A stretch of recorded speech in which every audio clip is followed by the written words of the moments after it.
નમસ્કાર વિદ્યાર્થી મિત્રો, તક્ષશિલા વિદ્યાપીઠ દ્વારા ચાલતી સ્ટાર બેન્ચમાં આપનું હાર્દિક સ્વાગત છે।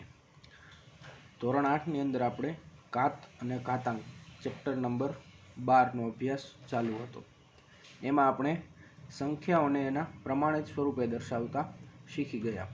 તો હવે આપણે એના કેટલાક ઉદાહરણો જોઈએ। સંખ્યાઓને પ્રમાણિત સ્વરૂપે ફેરવવાના ઉદાહરણ।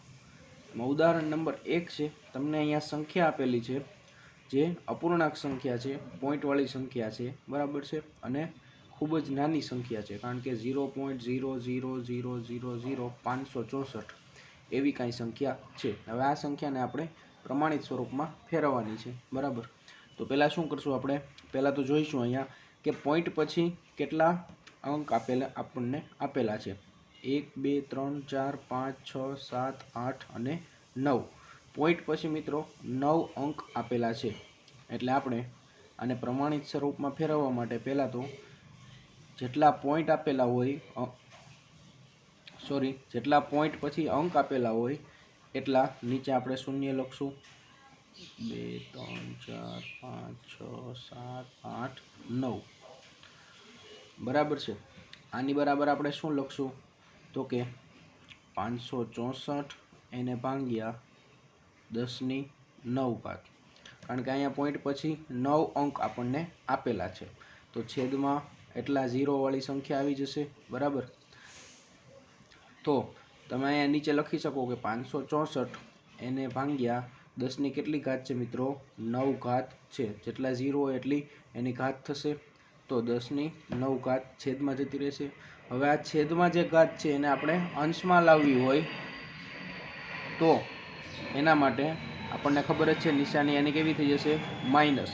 તો 564 એને ગુણ્યા 10 ની -9 ઘાત ટૂંકમાં અહીંયા આપણને 0.0000021 એવી સંખ્યા આપણને આપેલી છે, એને આપણે પ્રમાણિત સ્વરૂપમાં ફેરવવી છે। તો કઈ રીતે ફેરવશું? પહેલાં તો આપણે જોશું કે પોઈન્ટ પછી કેટલા અંક છે? 1 2 3 4 5 6 અને 7 અંક છે। તો 21ના છેદમાં કેટલા ઝીરો આવશે? 7। 1 2 3 4 5 6 અને 7। આ શું થઈ ગયું? 21ના છેદમાં 10 ની 7 ઘાત। હવે અહીંયા 21ની જગ્યાએ મારે 2.1 એવા સ્વરૂપમાં જવાબ લાવવો છે, તો હું શું કરીશ?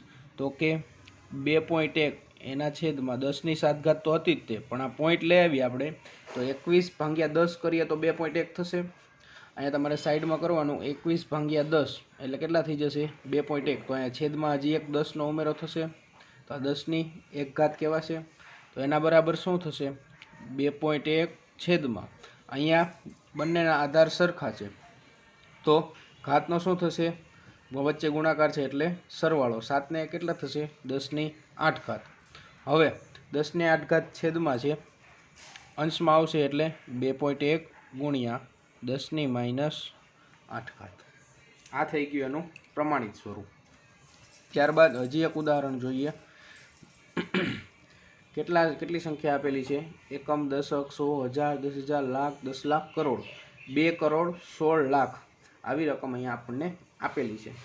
આને આપણે પ્રમાણિત સ્વરૂપમાં ફેરવવી છે। તો સૌથી પહેલાં તો જેટલા ઝીરો હશે એને આપણે ઘાત સ્વરૂપે ફેરવી નાખશું। તો 216 એને ગુણ્યા કેટલા છે? 1 લાખ, બરાબર છે।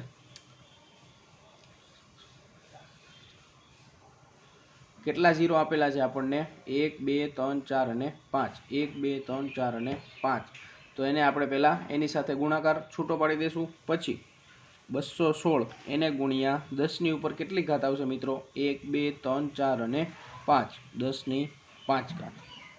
આ થઈ ગયો એનો એક જવાબ।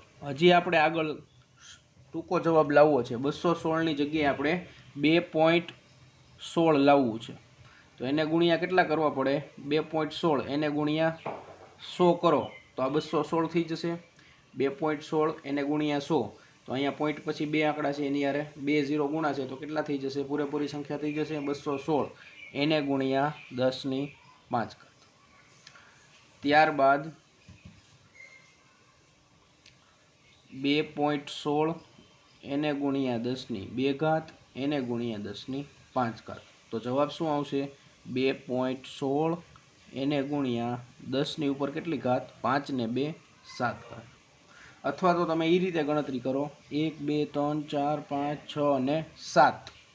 7 અંક પછી મારે અહીંયા પોઈન્ટ મૂકવો છે, તો ડાયરેક્ટ 2.16 એને ગુણ્યા 10^7 ઘાત એ રીતના તમે લખી શકો છો. અહીંયા તમને સરળતાથી સમજાય એટલા માટે આ જે 0 છે એ મેં અલગથી એની ગણતરી દેખાડી છે. જેટલા 0 છે એને અલગ પાડી દેવાના ગુણાકારમાં. પછી જેટલી ઘાત હોય 10ની ઉપર, મતલબ કે જેટલા 0 હોય એટલી ઉપર 10ની ઉપર ઘાત આવશે. તો 216 એને ગુણ્યા 10^5 ઘાત, બરાબર. પછી 216 ને 2.16માં ફેરવવા હોય તો એને ગુણ્યા 100 કરવા પડે. અને 100 ને કેટલા કહેવાય? 10ની ઉપર 2 ઘાત. અહીંયા બંનેના આધાર સરખા છે એટલે બંનેની ઘાતનો શું થયો? સરવાળો. એટલે 2.16 ગુણ્યા 10^7 ઘાત. ત્યારબાદ આપણને અહીંયા સંખ્યા આપેલી છે એને આપણે પ્રમાણિત સ્વરૂપમાં ફેરવશું. તો સૌ પ્રથમ જેટલા 0 છે એને આપણે ઘાત સ્વરૂપે ફેરવી નાખશું. 1524 એને ગુણ્યા 10ની ઉપર 4 ઘાત. અહીંયા 1 2 3 4 0 આપેલા છે એટલે 10ની ઉપર કેટલી ઘાત આવશે? 4 ઘાત. 1524 એને ગુણ્યા 10^4 ઘાત. હજી મારે 1524 છે એને 1.524 એવી સંખ્યામાં ફેરવવા છે. તો કેટલા પોઈન્ટ પછી કેટલા આંકડા આવ્યા? 3. તો એને ગુણ્યા કેટલા કરવા પડશે? 3 0 વાળી સંખ્યા એટલે કે 1000 એને ગુણ્યા 10^4 ઘાત. 1.524 એને ગુણ્યા 10^3 ઘાત. 1000 ને કઈ રીતના દર્શાવી શકાય? 1 2 3 મીંડા છે, 10ની ઉપર કેટલી ઘાત આવશે? 3 એને ગુણ્યા 10^4 ઘાત.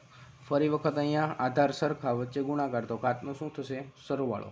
તો 1.524 એને ગુણ્યા 10^3 7 ઘાત જવાબ થશે.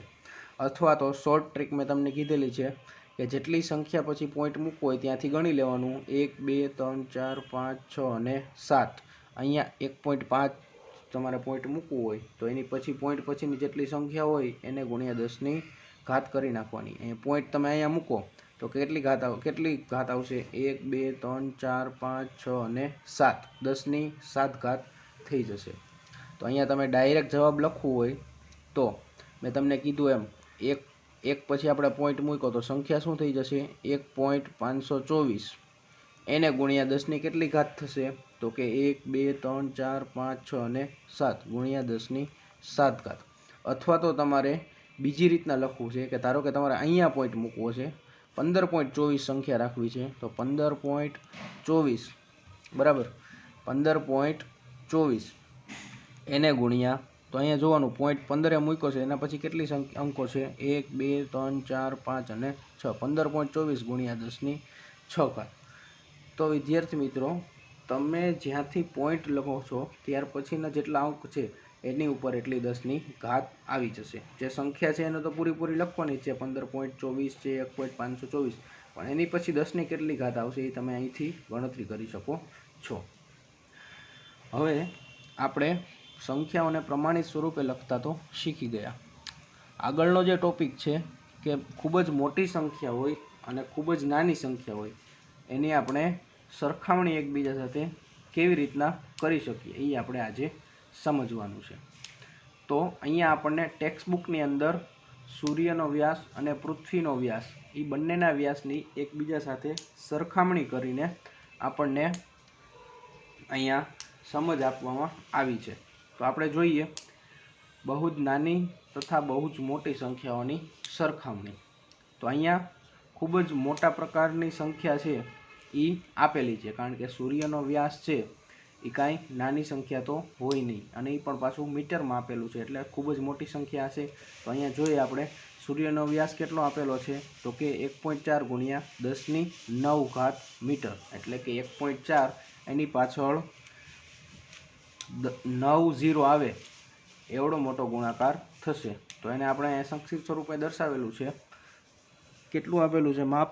1.4 એને ગુણ્યા 10^9 ઘાત મીટરમાં તમને માપ આપેલું છે. પછી પૃથ્વીનો વ્યાસ આપેલો છે. પૃથ્વીનો વ્યાસ કેટલો છે? 1.2756 એને ગુણ્યા 10^7 ઘાત મીટર. આટલો માપ આપેલો છે। હવે આ બે ખૂબ જ મોટા પ્રકારની સંખ્યાઓ છે। અહીંયા 10ની 9 ઘાત છે, અહીંયા 10ની 7 ઘાત છે। તો આજે ખૂબ જ મોટા પ્રકારની સંખ્યાઓની સરખામણી આજે આપણે શીખવાની છે। તો હવે અહીંયા આપણને કીધેલું છે કે ધારો કે પૃથ્વીના વ્યાસને સૂર્યના વ્યાસની સાથે સરખામણી કરીએ, પૃથ્વીના વ્યાસની સરખામણી સૂર્યના વ્યાસની સાથે કરે તો શું થાય? તો એમાં પહેલાં સૂર્યનો વ્યાસ મોટો છે, બરાબર છે। અહીંયા તમે જોઈ શકો છો સૂર્યનો વ્યાસ કઈ રીતના મોટો છે, તો કે અહીંયા 10ની 9 ઘાત છે અને અહીંયા 10ની 7 ઘાત છે। તો તમે સામાન્ય રીતના ખ્યાલ આવી જશે કે આ સંખ્યા મોટી છે અને આ સંખ્યા નાની છે। તો જે મોટી સંખ્યા હશે એને સરખામણી કરતી વખતે આપણે અંશમાં રાખશું અને જે નાની સંખ્યા હશે એને સરખામણી કરતી વખતે છેદમાં જવા દઈશું। તો અહીંયા 1.4 એને ગુણ્યા 10ની 9 ઘાત આપણને આપેલું છે। તો અહીંયા સરખામણી આપણે કરીએ તો ઉપર આવશે 1.4 અને છેદમાં છેદમાં કેટલા આવશે? 1.2756। હવે તમે અહીંયા જુઓ બંને સંખ્યા જે છે 10ની 9 ઘાત અને 10ની 7 ઘાત એકબીજાના અંશ અને છેદમાં આવેલી છે, બંનેના આધારો સરખા છે। તો એના ઘાતને શું થશે? બાદબાકી। તો આ કેટલા થશે? 10ની 9 ઘાત માઇનસ 7 ઘાત। 1.4 એને ભાગ્યા 1.2756। હવે અહીંયા બંને સંખ્યા સરખી એટલે અને એકબીજાના ભાગાકારમાં એટલે એના ઘાતાંકોને શું થશે? બાદબાકી। તો 9 માઇનસ 7 કેટલા થશે? 1.4 એને ભાગ્યા 1.2756 એને ગુણ્યા 10ની 2 ઘાત। તો આ સંખ્યાને કઈ રીતના લખી શકાય? 1.4 એને ભાગ્યા 1.2756 એને ગુણ્યા 100, બરાબર છે। તો આ સંખ્યા કેવી થઈ ગઈ? 1.4 એને ગુણ્યા 100 અને છેદમાં 1.2756।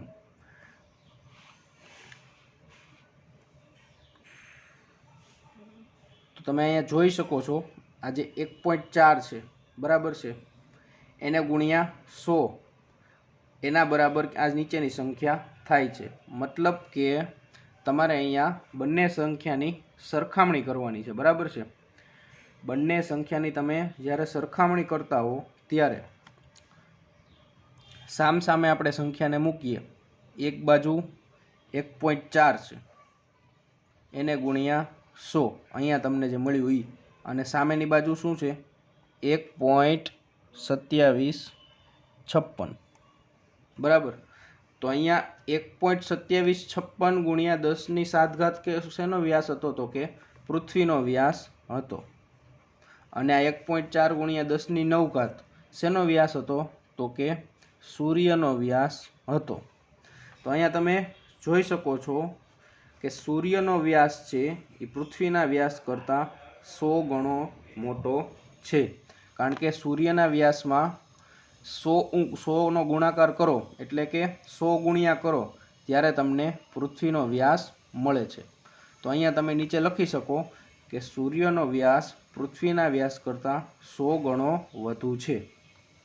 અહીંયા આપણે સૂર્ય અને પૃથ્વીના વ્યાસની સરખામણી કરી હતી તો એનો જવાબ આપણને શું મળશે?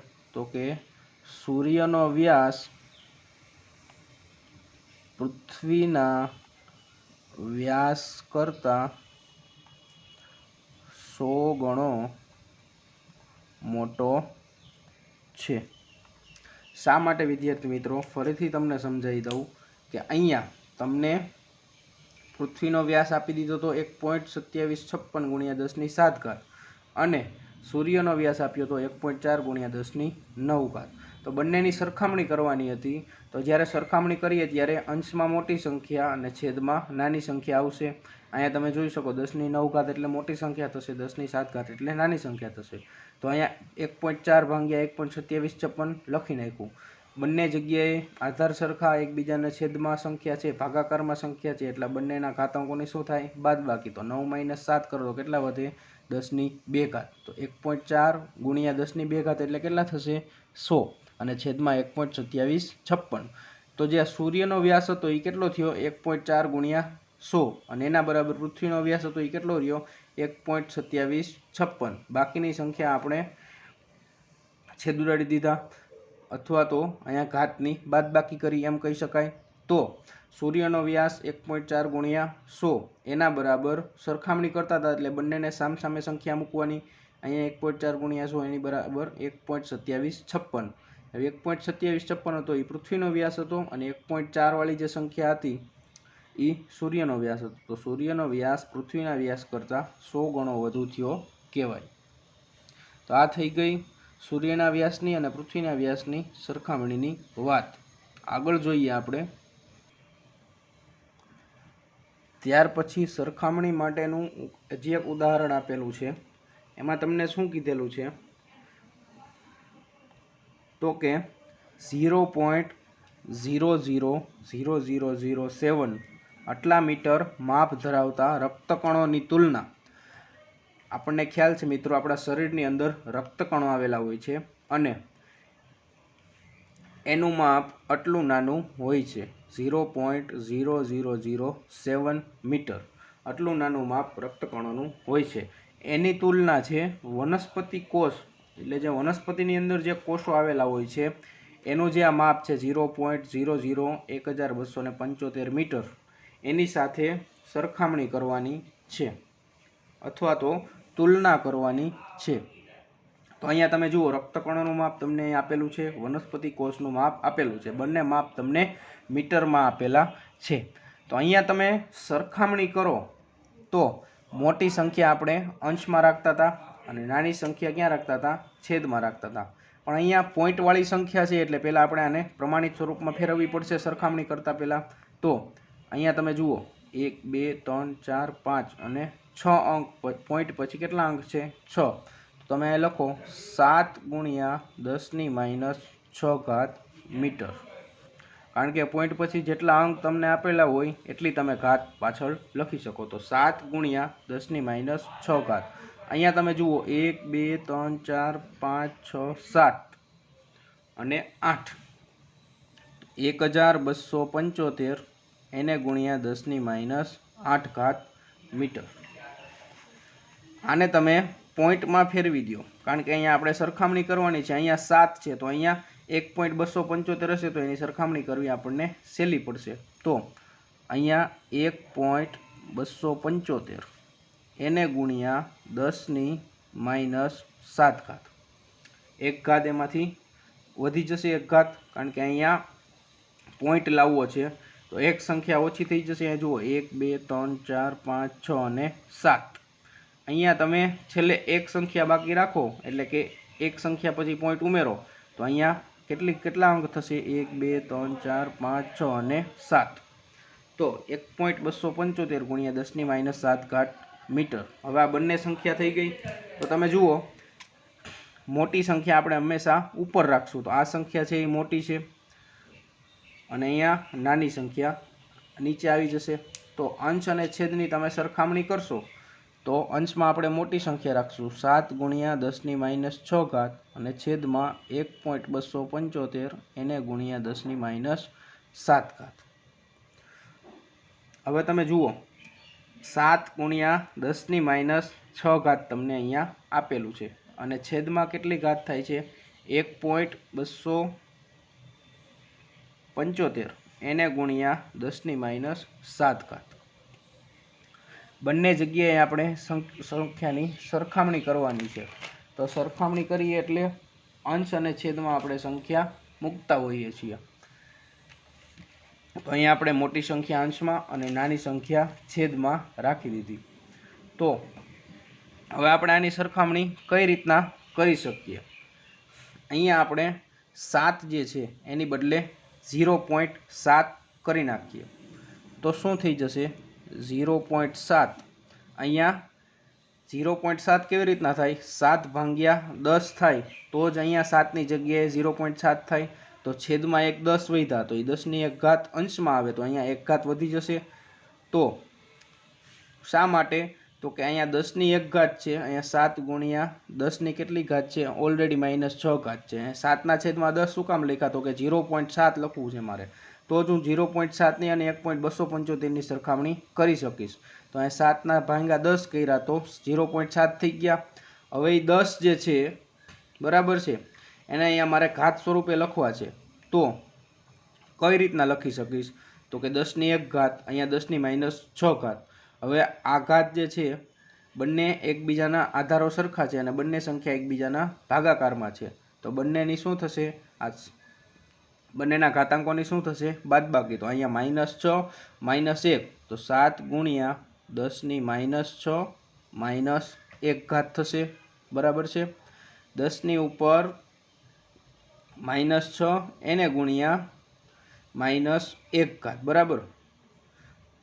બંને સંખ્યા અહીંયા જે છે 10 10 બંનેના આધાર સરખા છે. બરાબર. 10ની -6 ઘાત ને 10ની 1 ઘાતના આધાર સરખા, બંને એકબીજાના ભાગાકારમાં. તો એને ઘાતાંકો જે છે -6 અને +1 એની શું થશે? બાદબાકી. તો 10ની ઉપર -6 ઘાત -1 તો 0.7 ગુણ્યા 10ની -7 ઘાત. તો અહીંયા શું થઈ જશે? 0.7 ગુણ્યા 10ની -7 ઘાત છેદમાં 1.275 એને ગુણ્યા 10ની -7 ઘાત. હવે 10ની -7 ઘાત 10ની -7 ઘાત બંને કેન્સલ થઈ જશે. બરાબર છે. અથવા તો તમે એ રીતે વિચારો કે બંનેના આધાર સરખા, તો બંનેના ઘાતાંકોની શું થશે? બાદબાકી. તો 10ની -7 ઘાત -7 આવશે એટલે માઇનસ શું થઈ જશે? પ્લસ. તો 10ની -7 + 7 એટલે 10ની કેટલી ઘાત થઈ જાય? 0 ઘાત થઈ જાય. તો આ બંને સંખ્યા એમને પણ તમે છેદ ઉડાડી શકો. તો હવે અહીંયા જે સંખ્યા વધી એ કેવી રીતના વધી? કે 0.7 એને ભાગ્યા આ જે 1.275 છે વિદ્યાર્થી મિત્રો, એને આપણે રાઉન્ડ ઓફ કરીએ તો પોઈન્ટ પછીની સંખ્યા જે છે અહીંયા 2 આપેલા છે. અહીંયા જે સંખ્યા છે એ 5 કરતાં મોટી છે, તો એને તમે રાઉન્ડ ઓફ કરશો તો આ જે આખી સંખ્યા છે 1.275 એને તમે 1.3 એ રીતના લખી શકશો. અહીંયા પોઈન્ટ પછી બીજો આંકડો કે ત્રીજા આંકડામાં 5 કરતાં મોટી સંખ્યા હોય તો એની આગળનો એક અંક તમે વધારી શકો. અહીંયા 5 કરતાં મોટી સંખ્યા છે 7 એટલે અહીંયા 2ની જગ્યાએ શું થઈ જશે? 3. તો 1.3.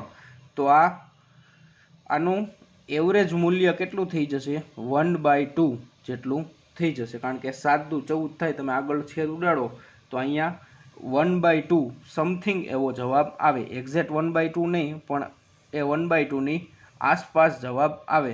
એના માટે તમને અહીંયા આવી નિશાની આપેલી છે કે અંદાજિત મૂલ્ય એનું 1/2 જેટલું હોય છે. તો અહીંયા શું સાબિત થયું? કે રક્તકણોની તુલના વનસ્પતિ કોષ સાથે કરી તો અહીંયા શું આવ્યો જવાબ? અહીંયા સામે ચોકડી ગુણાકાર કરી નાખો. 0.7 એને ગુણ્યા 2 એના બરાબર 1.3. તો આ 0.7 હતું એ રક્તકણોનું માપ હતું અને વનસ્પતિ કોષનું માપ કેટલું હતું? 1.275. તો અહીંયા તમે કહી શકો છો કે રક્તકણો જે છે એ વનસ્પતિ કરતાં 2 ગણા મોટા હોય છે, અથવા તો વનસ્પતિ કોષ છે રક્તકણો કરતાં અડધા ભાગના હોય છે, એટલે કે એનું માપ એના કરતાં અડધું હોય છે. તો આ થઈ ગયું સૌથી નાની સંખ્યાઓની સરખામણી. સૂર્યનો વ્યાસ અને પૃથ્વીનો વ્યાસ એની આપણે સરખામણી કરી હતી, તો એ ખૂબ જ મોટા પ્રકારની સંખ્યાઓની સરખામણી હતી. અહીંયા આપણે ખૂબ જ નાના પ્રકારની સંખ્યા હતી એની સરખામણી કરી. તો સૌથી મોટી સંખ્યા અને સૌથી નાની સંખ્યા, ભલે એનાથી મોટી અને નાની સંખ્યાઓ બીજી હશે, પરંતુ આપણે ખૂબ જ મોટા પ્રકારની અને ખૂબ જ નાના પ્રકારની સંખ્યાઓની સરખામણી આપણે શીખી ગયા. ત્યારબાદ આપણે જોઈએ કે એક તમને ઉદાહરણ આપેલું છે. પૃથ્વીનું દ્રવ્યમાન અને ચંદ્રનું દ્રવ્યમાન આપેલું છે. તો કુલ દ્રવ્યમાન એનું કેટલું થશે એની આપણે ગણતરી કરવાની છે. જોઈએ. પૃથ્વીનું દ્રવ્યમાન આપણને આપેલું છે 5.97 એને ગુણ્યા 1024 ઘાત કિલોગ્રામ, અને ચંદ્રનું દ્રવ્યમાન જે છે એ 7.35 એને ગુણ્યા 1022 ઘાત કિલોગ્રામ. પૃથ્વીનું દ્રવ્યમાન અને ચંદ્રનું દ્રવ્યમાન. હવે દ્રવ્યમાન શબ્દ જે છે તમારે વિજ્ઞાનમાં ભણવામાં આવી ગયો હશે. બંનેના દ્રવ્યમાન આપણને આપી દીધેલા છે, તો કુલ દ્રવ્યમાન કેટલું થાય એવું આપણને શોધવાનું કીધું છે. બરાબર છે. તો કુલ દ્રવ્યમાન શોધવા માટે આપણે પૃથ્વીનું દ્રવ્યમાન અને ચંદ્રનું દ્રવ્યમાન બંનેનો શું કરવો પડશે? સરવાળો કરવો પડશે. તો કુલ દ્રવ્યમાન બરાબર પૃથ્વીનું દ્રવ્યમાન કેટલું છે 5.97 એને ગુણ્યા 10⁻24 વત્તા કેટલું થશે ચંદ્રનું દ્રવ્યમાન એટલે 7.35 ગુણ્યા 10⁻22। ખાસ યાદ રાખજો વિદ્યાર્થી મિત્રો, અહીંયા તમને કુલ દ્રવ્યમાન પૂછ્યું છે, બંનેની સરખામણી કરવાની નથી કીધી। મતલબ કે ખૂબ જ મોટા પ્રકારની સંખ્યાઓ છે 10⁻24 10⁻22, એની તમારે સરખામણી નથી કરવાની, પણ એનો સરવાળો કરવાનો છે, કુલ દ્રવ્યમાન એનું શોધવાનું છે। હવે અહીંયા 10⁻24 છે અને અહીંયા 10⁻22 છે, તો જ્યારે આપણે કુલ દ્રવ્યમાન શોધીએ ત્યારે બંનેનો સરવાળો કરવાનો થશે। તો અહીંયા 10⁻24 અહીંયા 10⁻22 છે, તો આપણે એનો સરવાળો કઈ રીતે કરી શકશું એ માટે આપણે આગળ ગણતરી જોઈએ। જ્યારે અહીંયા તમને સરવાળામાં સમાન સંખ્યાઓ આપેલી હોય, મતલબ કે અહીંયા તમે જુઓ બંનેના આધાર સરખા છે, તો તમારે ડાયરેક્ટ ઘાતનો સરવાળો થાય એવું ગણતરી કરવાની નથી, તમારે માત્ર 5.97 અને 7.35 એ સંખ્યાઓનો જ સરવાળો કરવાનો છે। આવી સંખ્યા જ્યારે હશે 5.97 ગુણ્યા 10⁻24 અને 7.35 ગુણ્યા 10⁻22, ત્યારે તમારે બંનેની ઘાત જે છે એ એક સમાન કરવી પડશે, તો જ તમે એ સંખ્યાનો સરવાળો કરી શકો છો।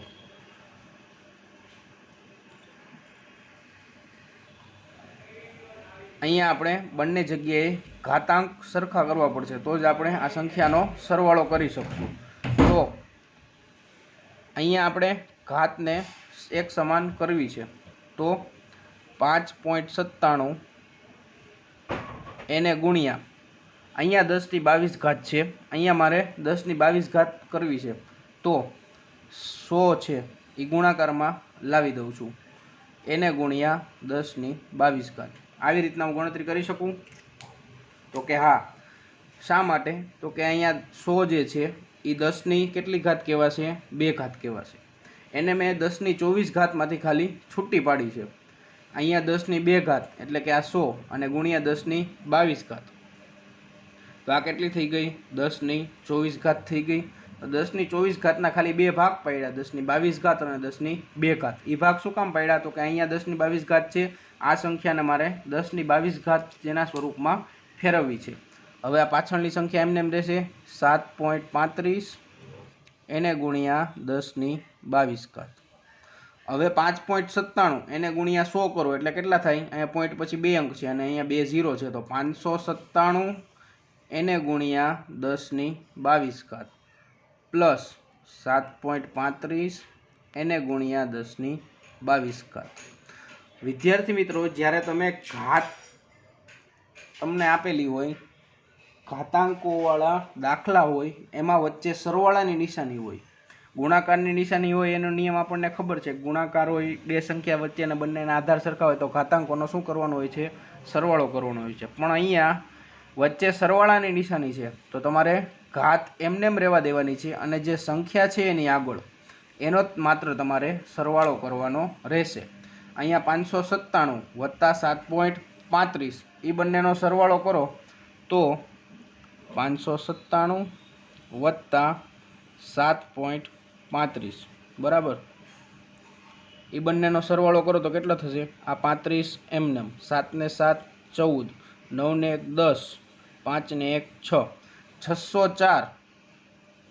604.35 એને ગુણ્યા 10⁻22 કિલોગ્રામ। આ શું થઈ ગયું આપણું કુલ દ્રવ્યમાન। તમારે અહીંયા બંને ઘાત જે છે, ઘાતાંકો આપેલા છે, એ તમારે એમનેમ રહેવા દેવાનું છે, એનો તમારે સરવાળો કરવાનો કે ગુણાકાર કરવાનો નથી। અહીંયા તમે સરવાળા માટેનો હું તમને નિયમ કહી દઉં કે આવી સંખ્યાઓ જ્યારે આપેલી હોય ત્યારે તમારે જો સરવાળો કરવો હોય તો પહેલાં તો એ બંને સંખ્યાના ઘાત એક સમાન કરવી પડશે। અહીંયા 10⁻22 છે, એના માટે આપણે અહીંયા આગળ 10⁻24 માંથી 10⁻22 માં રૂપાંતર કર્યું, એ માટે 10⁻2 ને અલગ કરી, તો અહીંયા શું થઈ ગયા 100, તો એ સંખ્યા અહીંયા 5.97 વારે 100 ગુણીએ તો કેટલા થઈ જાય? 597 ગુણ્યા 10^22 વત્તા 735 ગુણ્યા 10^22. તો હવે આ સંખ્યા કેવી થઈ ગઈ? એક સરખી થઈ ગઈ. મતલબ કે બંને જગ્યાએ 10^22 આવી ગયું. તો તમે આવી રીતના જ્યારે બંનેના આધારને ઘાત સરખા થાય પછી જ તમે આ સંખ્યાઓનો સરવાળો કરી શકો છો. પછી તમે સરવાળો કર્યો તો કેટલો આવ્યો? 604.35 એને ગુણ્યા 10^22 કિલોગ્રામ. તો આ થઈ ગયું કુલ દ્રવ્યમાન પૃથ્વી અને ચંદ્રનું.